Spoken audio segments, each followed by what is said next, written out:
What's up guys, the gameplay I got for you today is 73 for 11 gameplay on the map Encore. Although I know many of you guys won't see this as a particularly great gameplay, as you can see here, at the end of the first half I only ended up 13 for 9, which really is not a great score in hindsight. However, by the end of the second half, I managed to pick up 60 kills for only 2 deaths. So I think that's a pretty good performance in the second half. See, I'm literally just recording this about 5-10 minutes after the gameplay, and I'm really disappointed because I was like 10 for 2, just died off a blackbird, and then I just whipped out a sniper, just started pissing about, and then I whipped out a PDW later because I was doing terrible with a sniper. So I'm really disappointed because this could have easily been 100 plus, if not 120, 130 plus kill gameplay here. So I am really disappointed. However, I think that I personally believe that the second half of this gameplay is very entertaining, so I thought I might as well upload it for you guys anyway. This is one of, as many of you guys will know, this is one of the new maps from the Uprising DLC. This is Encore, and it's set at apparently a deserted music festival in London. So yeah, it's a funny map. I do like it overall though. It's got a lot of numerous levels on the map. The B flag's quite central. As you can see, you can go around the outside of the concert, you can be on the stage, you can be in the middle, which is quite good. And there's not promoting head glitching. I absolutely hate head glitching. I fucking hate it.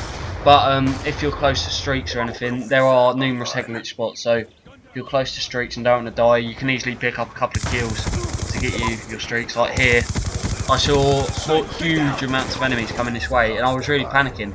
Because I was going to run away, but I knew if I ran away, there was a chance of one of them picking me off with either an LMG or a sniper. So in the end, I just managed to camp it out, pick up the kills, and then get out of the area. And the thing that annoyed me a lot in this gameplay, there's 2 guys, I think, going all knife only. I know you think, oh, that's a bonus, easy kills. Honestly, I can't stand people who knife only. They use like 6 perks and just run around with knives and tomahawks like here. How close was that to getting me? Good job I was sitting behind this guy, and then I almost died there, but luckily that guy's aim was off. Honestly, I was really worried, because I knew here that I was on for a decent second half performance, but in all honesty, I am pretty gutted about this gameplay. Right, it's a lesson learned, I suppose, because if I just kept playing with a normal gun, I would have easily got my 100 plus. But in the second half here, I go pretty ham. I don't know what I was quite doing there. I think I thought I was around the corner, but oh well. You know what it's like. On my screen I'm around the corner, on his screen I'm not, but I can clearly see that I wasn't. I just thought I'd get away from him. But to be honest, it didn't really matter because I wasn't close to my next set of streaks, and I still managed to earn another set, so it wasn't too big an issue. I think in the second half of the gameplay I had 3 sets in Dogs and Swarm, but the last set we called in just before the game ended, which was a huge disappointment. So obviously, had I have earned them 30 seconds or a minute earlier, I would have had even more kills. Potentially would have broke the 100 plus. There's that all knife guy again there popping up, trying to kill me. Oh, it's a nightmare. Can you just imagine if it killed me off one of my Dogs of Swarm, the rage I would have done. See, I'm pretty bad for that. Whenever I die off a Dog or Swarm, I end up rage quitting a lot of the time. But luckily in this game I stayed in.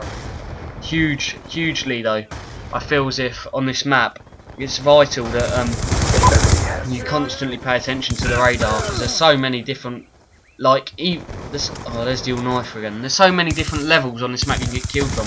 You can get killed from down the side, up top, you can get flanked. But on the bright side, if you're the type of rushing player, which I am, I like going balls deep in the spawn. There are numerous flank routes, which is handy, and there's a lot of cover as well, so you don't actually have to end up risking it too much. So in this game I was playing it fairly precautiously, because I knew I wasn't going to get a huge gameplay. However, I knew that I could at least make this an entertaining gameplay. So despite playing it cautiously, I did pick up most of my kills in their spawn, but obviously I wouldn't rush this corner close to my streaks. See, I was just trying to play it safe, get my streaks, and I'd start rushing again. It's quite an effective method. PDW is a funny weapon. See, I loved the gun at first. Obviously, you didn't. I thought I killed this guy, by the way. Yeah, I loved the gun at first when the game first came out, and then when it got patched, I stopped using it for a while because I didn't seem it to be that great. Whether it seems to have been buffed again, because now I find it just to be full strength. Anyway, I think that's the gameplay just about wrapping up. I'll show you my final score here. Anyway, peace out, guys.